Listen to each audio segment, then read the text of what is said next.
Well, I will get started with the presentation. I ask that you all stay on mute, if you will, if you're not presenting, because we do want, and raise your hand if you have any questions. We do want to be interactive, but we want to not have any background noise if at all possible.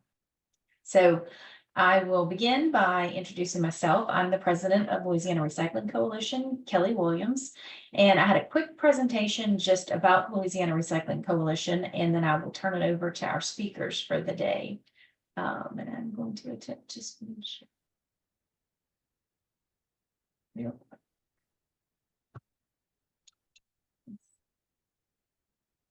Okay. Am I good? You'll see my presentation? Okay. So this is a webinar hosted by Louisiana Recycling Coalition. We are calling it a thought leaders seminar because we want this to be where we can bring leaders in recycling around Louisiana together to continue to have ongoing conversations. LRC's mission is to improve recycling across our state, both in quantity and quality of material through partnership, education, and advocacy. And our work plan for 2023 and 2024 are around membership growth, creating partners and sponsorship opportunities, providing resources, which we're doing that through this, and organizational development. This is our board of directors. And we want to get there by helping make connections. So being able to bring people to the table, having them have conversations, providing resources and recycling, bringing in partners who are maybe doing this successfully and being able to replicate that and to help identify funding. Because I think we all know without funding, recycling is very difficult. I did want to just note, and this may have some updates, but this was some information that the Recycling Partnership put together around material recycling facilities. We do have one in Baton Rouge and New Orleans, as well as in Longview. And the Gulf Coast end markets, there is a lot of end markets for plastic, paper, glass, and aluminum. And during the Recycling Partnership's recent report, they noted that we have some of the largest end markets available in the country. And so we often say we can't recycle or we don't have anywhere to send it. And so I just wanted to kind of share that with you, what our area looks like from a Gulf Coast region. And then I will leave the link to the website up on the chat, but we would love to have you join or sponsor if you're not already a member. And then we're always looking for volunteers to help with the board and then also to serve on the board of directors. So with that, I'm going to stop screen sharing, and I lost my introduction stuff. Sorry, y'all. Give me a second.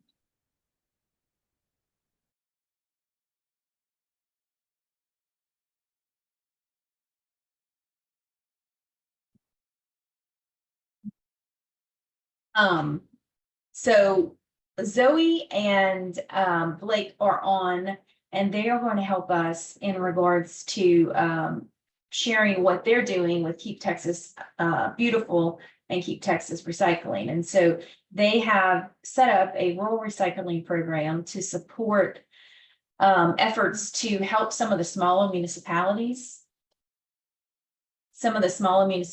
and I guess counties, not parishes over there, recycle.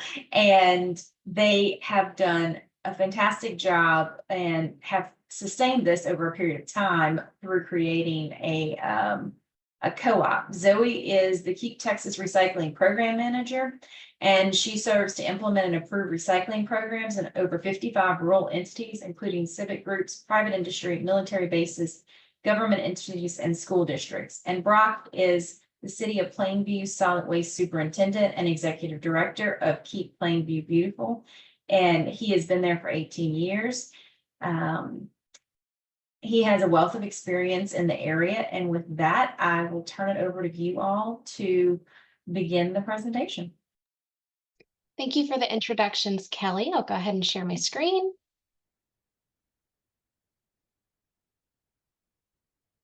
All right, can y'all see my presentation? Excellent. All right, Good morning, everyone, and thank you for the invitation to share about our program with our neighbors in Louisiana. I'm Zoe Killian, the KTR Program Manager at KTB, and I'm excited to share information about our program, how it's helping rural communities here in Texas, and how your state may be able to come together to do a similar program. So I work for Keep Texas Beautiful. It is a environmental 501c3 nonprofit organization. Our mission is to make Texas the cleanest, most beautiful state in the nation. And our mission is to inspire and empower Texans to keep our communities clean and beautiful. And we currently have a network of over 200 affiliate communities that are participating in the KTB affiliate program. So a wide spread and a wide network of people.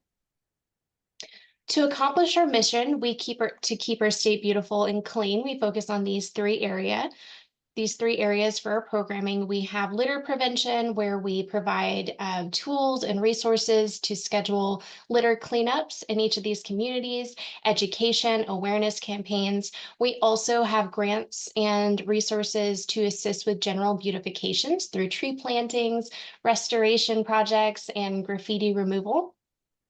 And my program, the Keep Texas Recycling Program, is nestled under our waste reduction focus area, where we focus on recycling, landfill diversion, and reuse education. So today I'm going to talk about the common challenges that we experience in rural communities when starting a recycling program. Many of them you are going to be very familiar with because you're experiencing them. And then I'll also share how the KTR program started and how it supports rural communities currently. Then I'm going to turn it over to my friend Brock Lively in the City of Plainview, who's going to showcase his program and share his experience.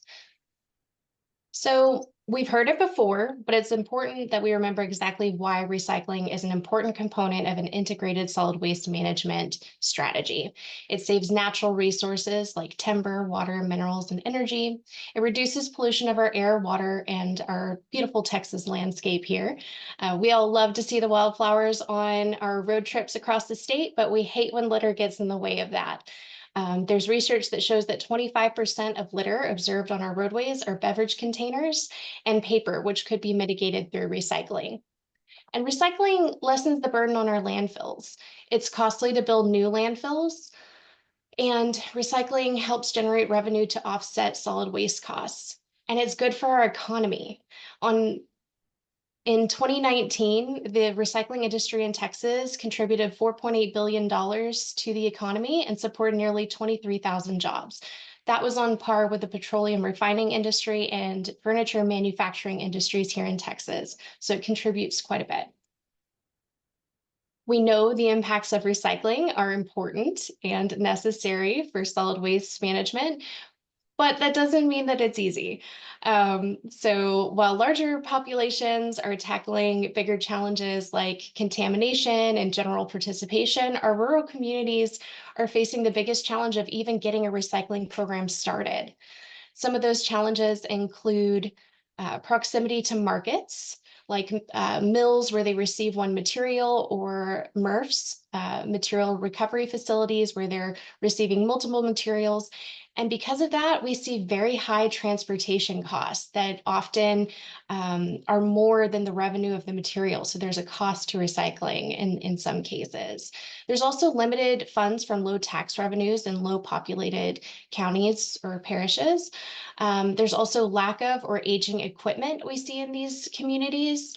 There are limited staff for processing material and also ongoing education of residents to increase participation and keep the program going. We're also always battling misinformation. There's a lot of articles out there that say that recycling isn't happening, but we know that it varies from community to community, state to state, and country to country. And so there's always there has to be some staff there to help battle that and misinformation. And every community is unique. I've had the absolute privilege the last couple of years managing this program to see some very different, unique programs that suit their community, their individual communities and their values. So the big question is, after evaluating all these challenges, where do you even start? How do you even begin? So before I go into our current operations of the Keep Texas Recycling Program, I wanted to give you a little bit of a program history. So this program is now under Keep Texas Beautiful, the nonprofit organization, but it used to be its own nonprofit organization, which was established in 1994. It was known as Cooperative Teamwork and Recycling Assistance, or CTRA. It was started by the Lower River Authority, LCRA, when they did a solid waste feasibility study and established the need for recycling in rural communities in Central Texas, is where it first started. So it was less than 10 communities that were involved in this initial start of this program. LCRA received a TCEQ, Texas Campaign for Environmental Quality grant for $50,000 to do the initial planning and fund staff and operations for this organization. They also established a nonprofit status and board of directors, including the LCRA staff and also representatives from interested communities, those in public works or city managers that were interested in becoming part of the program. Then they submitted an RFP to solicit vendors through a competitive bid process, and it was treated as one big account and not several small accounts. So they were seen as a collective of 10 communities and not one community with a population of less than 10,000 people. And then in 2020, CTR merged with Keep Texas Beautiful as the Keep Texas Recycling Program to increase capacity and sustainability of the program over time. And that's where we are.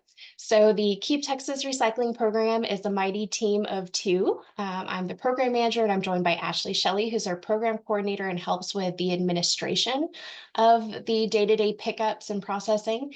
And our purpose for the program is to implement and expand recycling programs throughout the state with a focus on rural and underserved communities. And we currently serve over 55 communities in our network. So since 1994, the KTR program has supported recycling in these rural communities, and we've had a big impact. We've recycled over 333 million pounds of material. We have provided access to over 820,000 Texans across the state. We have generated over $12 million in revenue that's gone straight back to those communities recycling. We have raised over $1 million in grant writing services for those communities and grants that we've administered to them as well to support recycling. The impact of that 333 million is a savings of 550,000 cubic yards of landfill safe, environmental savings of almost 3 million trees saved, and then $5.8 million in landfill fees saved as well. So the Keep Texas Recycling Program, the way that it works is there's no fee to join us. We're a nonprofit. There are no annual fees as part of our program. We do have a 2-year contract, and part of that contract says that there's no fees if 90% of the revenue that's generated from the sale of material is given straight back to the community, and 10% is kept by KTB towards our administrative costs. So they're seeing much of the revenue for their material they're recycling. As part of participating in the Keep Texas Recycling Program, our partners receive the revenue from the sale of material, but they also receive ongoing support and a partner in us. They receive technical assistance towards program development, starting a brand new program, or maybe just developing theirs more to expand new materials. They also get education. Oh, yes, sir. They also get education and outreach support for planning and strategizing for their staff and also for their residents. We also support them in data collection. That's something that sometimes there isn't a skill or capacity to accomplish there, but we keep those records for them and share those with them for reporting purposes. We also work on strategic projects. We administer grants and we apply for awards. We also have an award program at Keep Texas Beautiful that they can apply for. We work with strategic partners like Coca-Cola Southwest Beverages and HEB, our local grocer, to expand existing programs and tackle some challenging materials to accept next, like plastic bottles. And the real strength of the Keep Texas Recycling Program is our rural recycling network. So Ashley and I are doing the administration of the transportation and sale of commodities. So they're only interacting with us and not multiple vendors. And there's a lot of networking available. So every day there's a new challenge and something new might emerge, and they may give us a call and say, I've got this new issue with equipment while I'm loading a truck, and we've got 54 other communities that are there to step in and help troubleshoot some of these problems.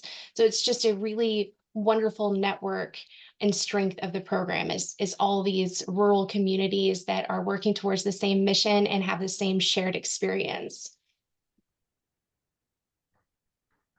So the vendors we work with multiple vendors and strategic partners who guarantee purchase of recyclables at contracted prices minus the transportation costs. They see us as there's power in numbers. They see us as one large contract versus multiple small contracts, which is the strength and why we get that very competitive pricing. Through these contracts that we have, we're able to offer these benefits to partners, guaranteed floor pricing to protect solid waste budgets from market swings. So there's always a floor price available. Competitive pricing for mill direct runs, which is the majority of what we do, which is a quantity of 42,000 pounds of material at a time. It takes a while, but we see that you get the highest revenue, and the mills will cover transportation costs if you collect that quantity.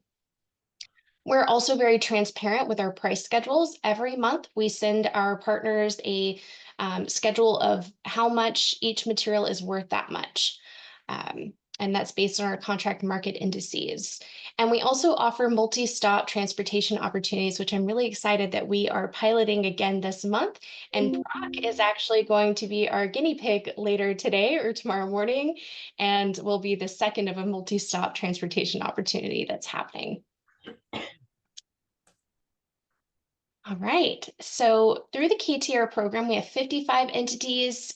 We work with any organization that wants to start recycling, civic groups. We've got a lot of our communities, like we have some volunteer ran programs where it's all volunteers. It's a passion project with Keep Real County near Bandera. They're entirely volunteer ran.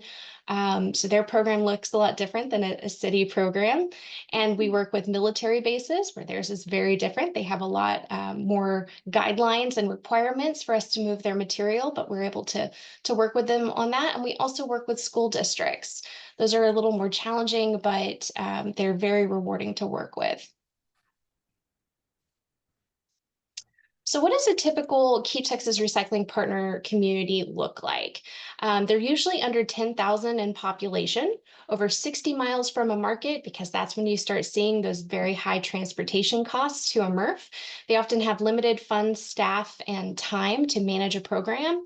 And they've usually experienced difficulty funding a curbside pickup or recycling curbside pickup program or recycling operations in general.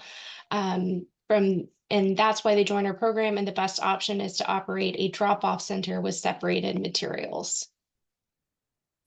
And this is a picture of Burleson County.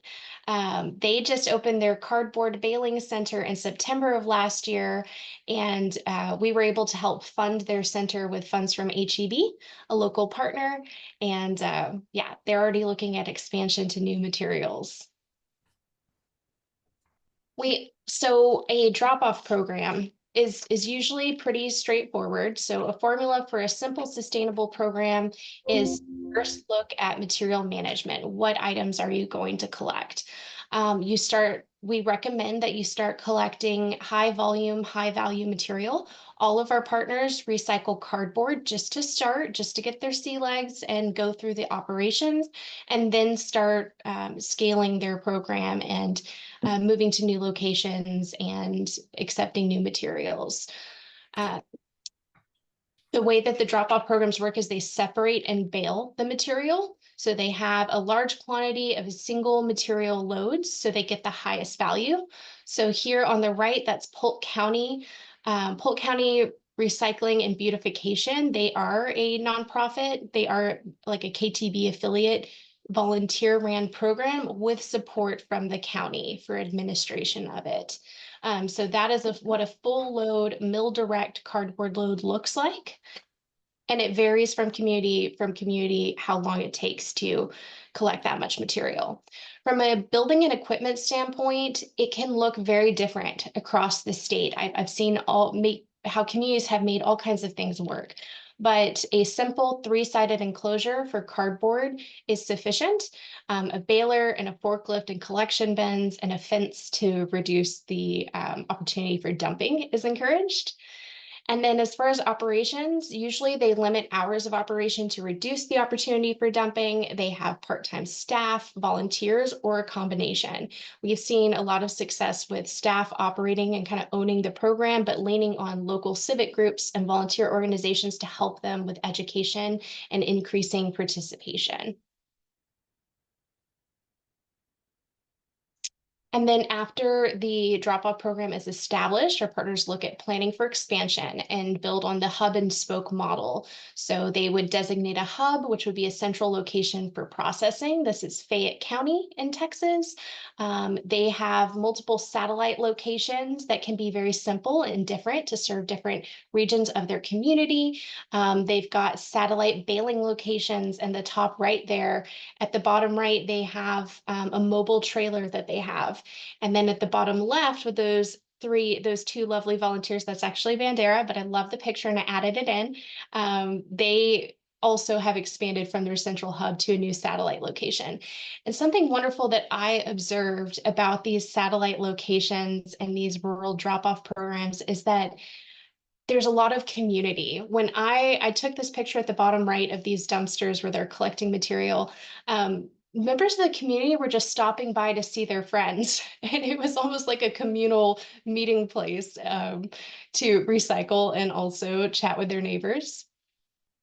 So yeah, you identify the main central processing location, and then you can look at the spokes, your different trailers, collection bins, drop-off centers, even other cities. You can accept material from other cities if they don't have the capacity for processing. You can process that and work out an agreement for that material. And then also we recommend if you're expanding to partner with high volume generators, you want to work with neighboring cities, businesses, schools, anyone that's producing clean material, because the more the better to get to those mill direct runs, that huge truck, it takes a while to do that. So you want to get as much material as possible. As part of our program, we also work with our strategic partners, HEB and Coca-Cola Southwest Beverages right now. Like I said, we support recycling in rural communities. We typically target those investments to regions with low solid waste grant funding. And we do a variety of projects, infrastructure, purchasing equipment, education, outreach, sponsoring events related to recycling, like this bottle challenge by Snyder at the bottom there. All kinds of things to increase recycling participation. I also did a little bit of research and looked into some funding opportunities and just added them here for you guys. I know Kelly has these resources for y'all as well. Recycling Partnership has some fantastic grant opportunities. I saw that Keep Louisiana Beautiful also has some similar grant opportunities that KTB has. There's EPA grants as well. And then there's also this USDA Rural Development Solid Waste Management grant as well. So just providing those resources to y'all. And yeah, thank you. I really appreciate the opportunity to share about our program. I hope that it inspired you that there might be a program similar that could operate in Louisiana. And now I'm going to turn it over to Brock Lively, who's going to give us a firsthand experience of managing a successful recycling program in Plainview. Thank you. Hello, everybody. How's everybody? Can you all hear me? Yes. Okay, nods, so there we go. Yes. How you Let me doing? get the PowerPoint started here, and I'm not a tech expert, so give me just a second to get my stuff sharing. And there we go. Share that screen. There we go. All right. So my name is Brock Lively. I'm with the City of Plainview Solid Waste Department. Plainview is located in the Panhandle. We're one of those rural areas that are 50 miles from anybody, that Zoe talked about. I've been with the City of Plainview for 18 years. I was a route driver for 9 years. And then I became the landfill foreman, and then and a twist of fate, I became the solid waste superintendent. And inherited a whole bunch of stuff at once. Plainview has had my computer is being slow. Which slides? There we go. Plainview's, we've had a big history of recycling. We actually started when all the RECRA stuff came out in the mid-80s there. A group of citizens and businesses started the recycling task force. At the time, we were looking at having to deal with a regional landfill because they weren't quite sure how the RECRA rules were going to be. So they started looking at diverting materials. That morphed into Pitch in Plainview when we became more volunteer cleanup organized. And then in the early 2000s, we kind of refocused ourselves and got in line with Keep Texas Beautiful. And we focused on recycling and cleanups and that. Our program, we have a large recycle center. It's it's actually an old grain bin that the city had taken ownership of. And so as part of the program, we cleaned it out. We have 2 large floor balers, and then we sort our material by hand right now. Looking at getting some automated equipment, but we're on the precipice, and I'm convincing my council that we need to expand our program. We have a residential collection route. That's our little truck you see right there. This truck, it runs I'll talk more about that program here. We also do a office paper collection route where we have carts at some of our businesses that they can pick up their paper. And then we open it up for tours all the time. We love when our 4-H kids and our high school kids come out every year. Our senior environmental class comes out and they bring all of their end of the year papers and get to shred them right there and make a bale. 4-H kids come out, we get to talk to them. We've also had our Wayland Baptist University's graduate business program has come out and did a unit on recycling and conservation and sustainability, and they worked all day and got volunteer service hours and made bales. So a lot of our work is done by volunteers. We have 2 full-time operators at our recycle center. For our collection side of our program, we're a small town. We use the 3-yard side load dumpsters for our trash collection. We have 1 dumpster for every 4 residents, and then we have our blue boxes. We have 1 of those for about every 10 family units. We're a city of 200,000 people, so we're a little over that 1,000 that Zoe talks about, but I begged and pleaded to get into the group so we could work on some stuff. Currently we have about 200 of our recycling dumpsters around town. We have 70 public access dumpsters that are in parks and around schools for the citizens to use. And then we have about 55 of our commercial businesses that participate in our program and have dumpsters. And we're very excited. I have them sitting on the ground and I'm waiting on my stickers to come in so I can start putting those out. We're going to be increasing 100 new dumpsters for residential use. It says this summer, but it's turned into the fall because I work for the city and everything takes that long to get stuff done. Our program started with a lot with that hub and spoke, like we were talking about, like Zoe was talking about. These are our public access sites. These are around our schools, our parks. A lot of our local businesses agreed to let us put a dumpster in their parking lot that people could drop off stuff. That started back in the mid-80s with our RCRA and our recycling coalition that community members put together. And so those were our original blue dumpsters. And then we got grants through TCQ and SPAG programs, or COG county, COG is the county government programs. We got our grants and we expanded to our 200 dumpsters we have currently in use now. And as you can see, it's certain neighborhoods that we have those in. These were neighborhoods where there was interest in recycling, where there was we felt like the citizens would participate, and it's worked really well. We have the 100 dumpsters that we're gonna be putting in. I'm really excited about this. We're gonna cover the entire neighborhood around Wayland Baptist University. We have a lot of students that live there. And I think that's a good group we can get to recycle. This is a neighborhood that we've had a lot of questions of, can we get a dumpster? So we're doing that. And then this is a new growth neighborhood. They just rebuilt a school up there. A lot of people are moving in there. So we're gonna try to capitalize on those. And then hopefully in a few years, we'll start filling in more residential recycling access all the way through town. Now, if you're one of those cities and you're starting a program, you're gonna probably deal with your council or your administration board.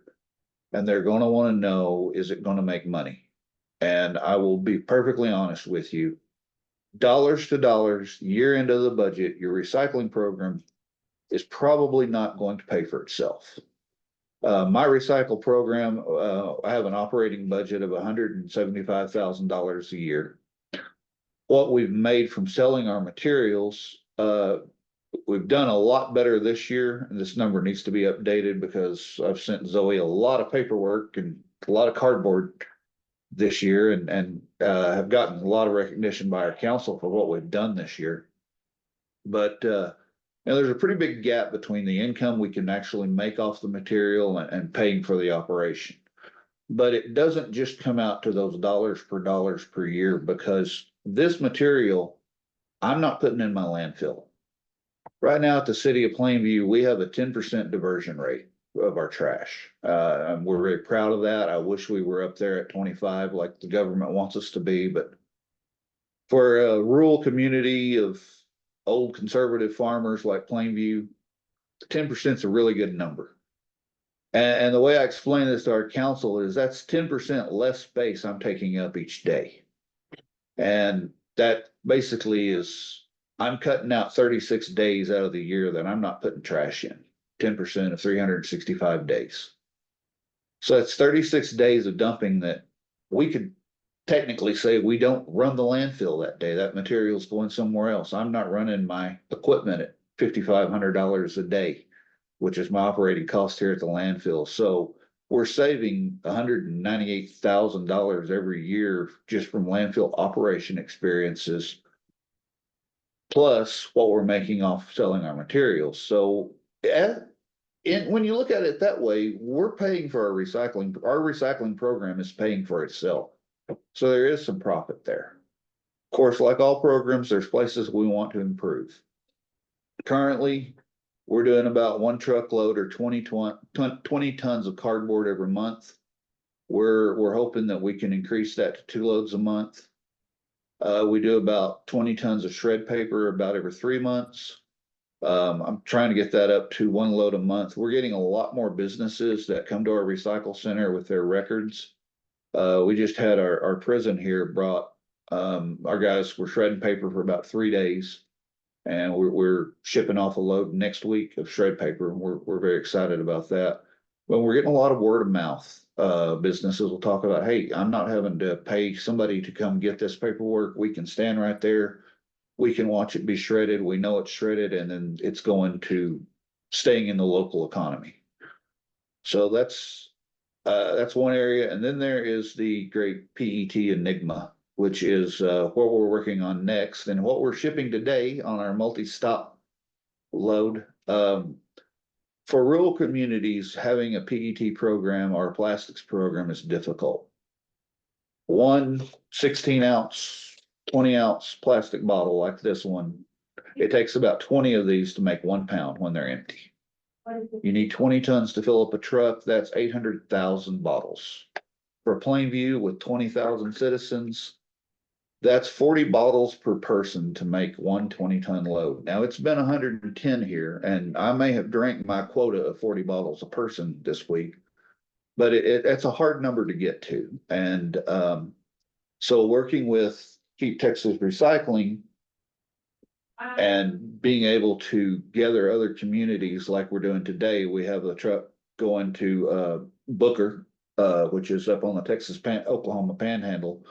They're going to get what they have, and then they're gonna come pick up ours, and we're gonna make one load out of it. And hopefully we can get other cities to join in, so we're sending more plastic out and not just having to hold it in a bin and sit there.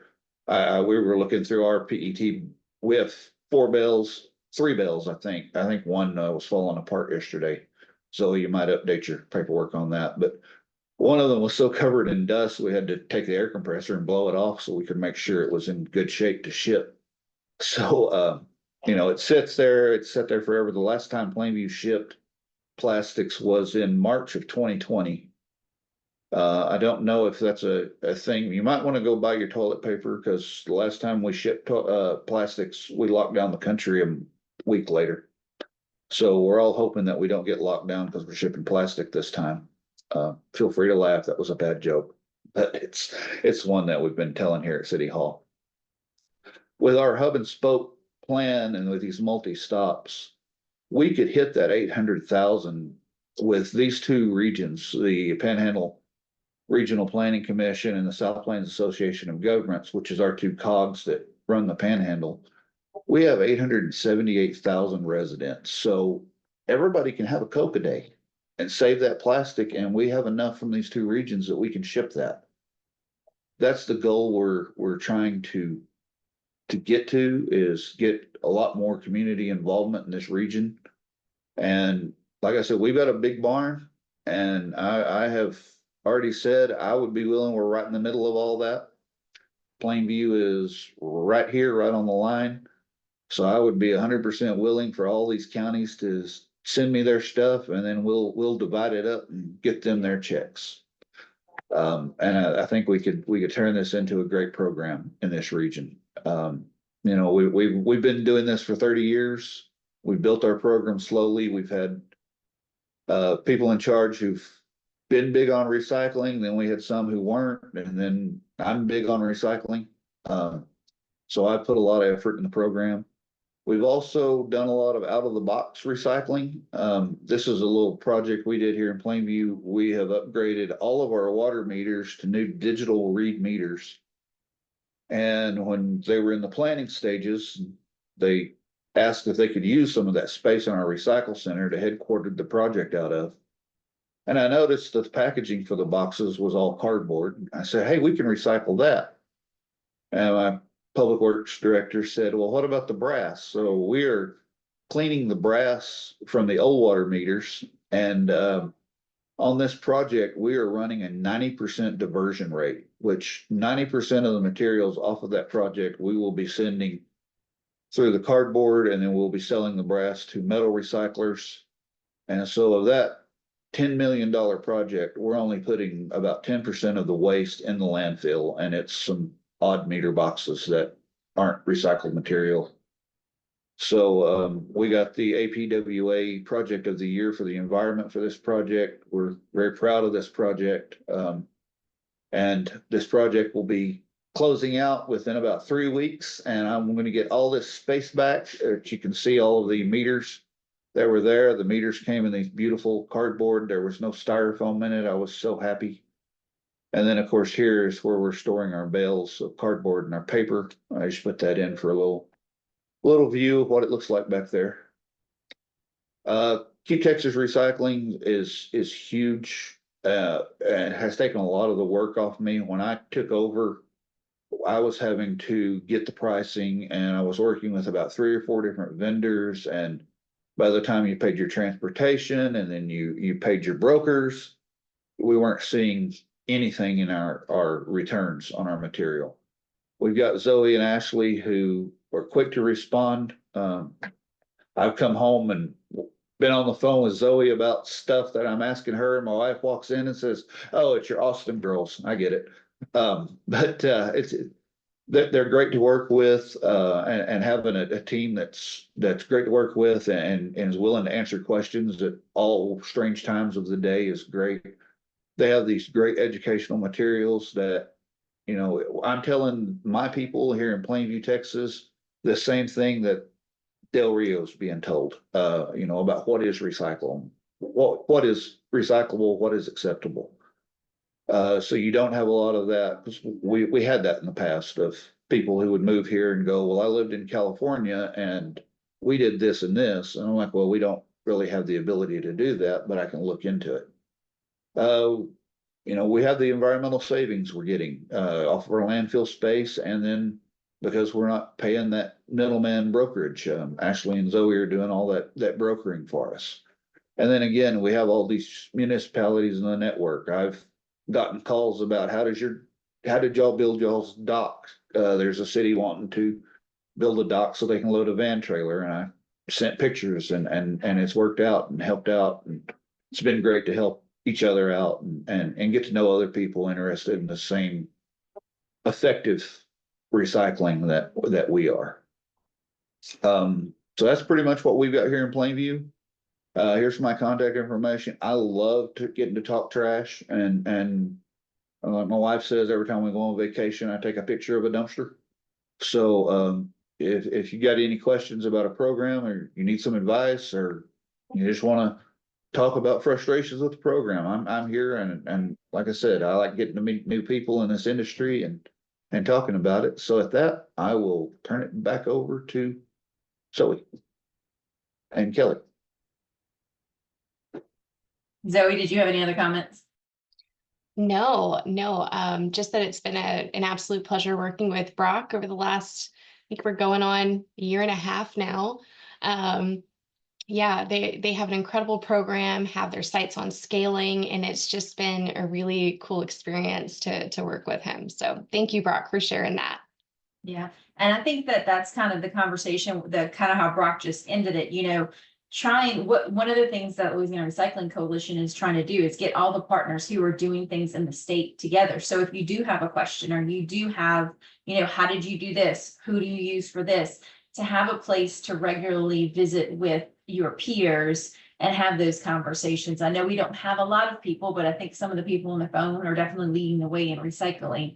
And no, we don't have 30 years probably worth. I mean, it's very impressive what you all have put together in your cities and towns. And so I do want to make some other comments, but I know there were some questions. I think one of them was, do you have a problem with people putting landfill trash in recycling dumpsters? And then how do you prevent contamination of the recycled materials? Yeah, we have that problem. One, it goes to the recycle center, we dump it on the floor, and our two guys, and then we use probation people who are paying off tickets to come out and help sort that material. We have a really great story of our council came out to our recycle center, and someone had put in a bag of diapers, and the truck dumped it right on the floor in front of the council members. And that was the quickest council meeting I've ever sat through. But we do deal with that. It comes with it. We put out education, and we used to have these labels, and I'm trying to get back into this with these 100 new dumpsters, where if there was material, we would post that on the dumpster that, hey, this doesn't belong in here, to try to get word out. And then we try to get our drivers to let me know the neighborhoods where, if they can see it, it's hard to see what you're dumping in a giant 3-yard dumpster that's on your side. But if they can see that material in it, and when they know where it's at, we can go talk to those residents here. Contamination is part of it. I would love carts and be able to go, so-and-so at this address had bad stuff, but it's a give and take. We're still getting material in, we're still getting it recycled. We just have to deal with some things sometimes. And cat litter is not recyclable. I don't understand that, but that's our biggest issue. It's cat litter. What do you think? I mean, I think it's part of the process, right? And so we can't say that we can get contamination, but I think you have a higher reward system for being able to manage that contamination than maybe someone who is not with you supporting just the recycling side of it. With someone who's doing waste hauling as well, it's easier to just kind of get rid of it and say, oh, it's contaminated. But with you all, you are taking that extra effort and that extra step to do that separation. Yeah, that's part of it. And I'd like to add that so Brock's program in Plainview has scaled quite a bit, and he's got a lot of receptacles now that they're able to manage. And in their community, they do have this trustee volunteer support to deal with contamination. But that looks different for all different communities and what their resources are available. So for some of our communities, they don't have the capacity to remove contamination, which is inevitable even in a small quantity. So they rely on a wonderful volunteer group that takes that on as a service project. We've seen where there are schools doing it in Booker. They have a school, the students are sorting contamination. There's a lot of different ways to manage that component. The other thing is just gating, having a gated facility with limited operation hours to limit the potential, and having a staff person there to prevent it from going in to begin with is a really common thing that we see. So if you have to have one drop-off center to manage the contamination for you, then that's an option. And then you can scale from there. Brock also has some great signage provided. I saw he's using graphics from the recycling partnership on there. They're older graphics, but to help reduce contamination and educate residents. And then, of course, ongoing education coupled with the signage, having a staff person there is going to help keep contamination levels down. And then I see another question that I think I might tackle. It's Gregory asked us, do you have formal agreements that communities have to commit to be part of the Keep Texas Recycling Program?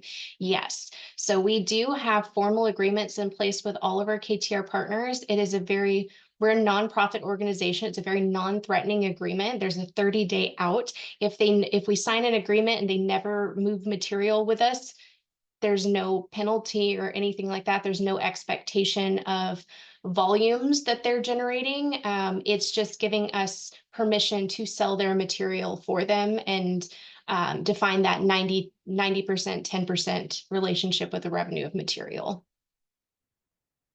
Zoe, you mentioned on the high volume generators such as schools and such. So we have, started, there's a couple of grants that have gone out that have set up some pilot programs within this one of the school systems where the kids are helping us collect volume, and then they can be also, that facility can also be a drop-off location. And same thing with the state parks. Now we do have a vendor who is actually doing the contamination tracking or kind of removal prior to it leaving that site, and it's going to emerge. So it's a little bit different because it's not being, sold. But can you talk a little bit about how that, like, once you have, like, if we have one that is set up, let's say like West Monroe has something set up where they have a collection center and they're serving 8 parishes. You're saying that facility could put either bins or containers at the school systems or within their local parks where people can drop off. Is that what y'all are doing? It varies community to community. And yes, I have seen that done in some communities. Yeah. So you kind of meet them where they are instead of Yeah, having to drive across town. I've seen a couple different options. I've seen where schools are collecting their cardboard and taking it to the drop-off center because they just don't have capacity to pick it up from the school, and the school fills that role. I've seen situations where the city provides a dumpster to the school, and then the school fills it, and then the city recovers it. So there's really, just whatever suits that community and works for both entities. I've seen a lot of different options. And Greg asked, what does your ongoing education look like? That also varies community to community. We provide through us, we support them in whatever education campaign they want to do. We use the recycling partnerships, DIY sign builder and their resources. And we really fill in that tech side because a lot of times rural communities do not have the technical skills on their staff to create those materials. So we will customize it and help them make that. We don't have funds available to purchase education all the time, but if I know that they need support, then I put them on a grant list. And when funds become available, we propose that and try to support them with that. But, Recycling Partnership has best practices on education and outreach that you can look at that suits your community and what you need. I think that, ongoing social media engagement is critical. Making sure that it's always there, at least annual mailings or cart tagging programs, things like that. You just have to know that you can't just start a recycling program and then never talk about it again. You won't get participation. You will eventually get contamination. And even when you do educate once, within about 6 months, you might see contamination creeping back up again. So you have to do some consistent strategy with education. I think that's all the questions. Does anybody else have any questions? You can raise your hand or take yourself off of mute. If you want to have a more conversational question, I think we have a few more minutes.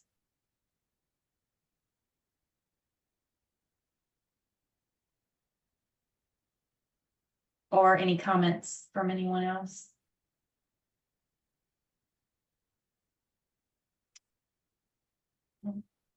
Charlotte, do you have any input? You want to jump in with anything? No, I just thank Zoe and Brock for coming today. I think it's awesome to share information. We work closely with Zoe in Texas from the partnerships perspective and communities in Texas, and we do have drop-off grant funding available. Zoe mentioned that. If folks are interested, we have an RFP on our website. We're always interested in exploring projects in Louisiana.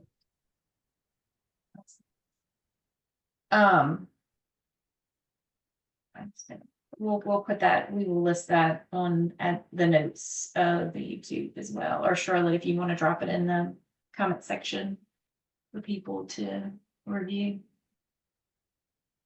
Brock, I think you mentioned that a lot of the education was similar from county to county. Can you, or Zoe, maybe, can y'all talk about, is that something that y'all kind of standardized because of what you're bringing to the broker, or how did y'all decide that, or is there, consistency across those spaces? I'd be happy to go first. So, it just varies. So because we're moving the material for these communities, we know exactly what the guidelines are and what that material, how it needs to be processed to be accepted: clean, dry, flattened cardboard, plastic bottles without caps because of our processing. We know that caps are recyclable, but when you're doing a rural drop-off program, you can't have caps on. From a processing standpoint, they'll become pressurized and pop bales essentially. So we understand what their needs are because we're moving their material. And yeah, we just work directly with the community, ask hours of operation, contact information, and it is very standardized. We're using the recycling partnerships resources because they are focus grouped, trusted, tested resources. And so we use that since it's been so researched, and we just customize it for each community.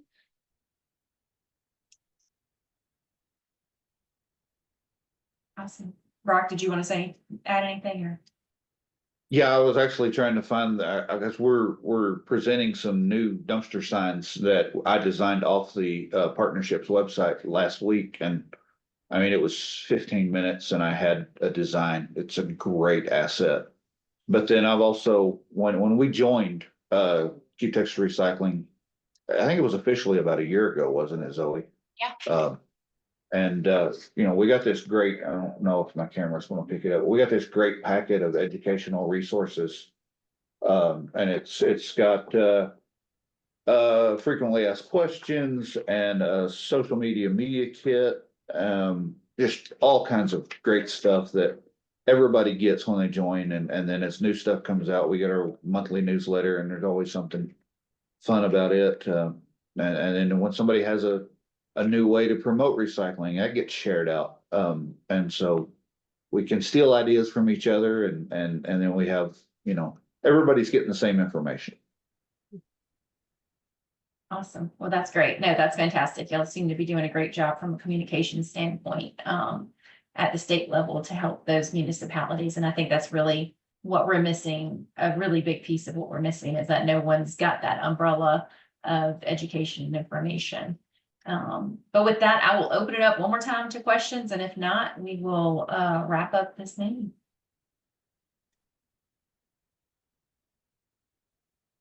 Anybody else? All right, well, thank you all. Thanks, Zoe, and thanks, Brock, for presenting, and thanks everyone for joining us. We'd love to get a couple of interested parties if you want to put in the group chat if you have an interest in learning more, and maybe seeing if we can get some folks that are interested in getting started the conversation and see how we can move forward with it. All right. Thank you, Kelly. Well, hit me today. Bye. Thank y'all.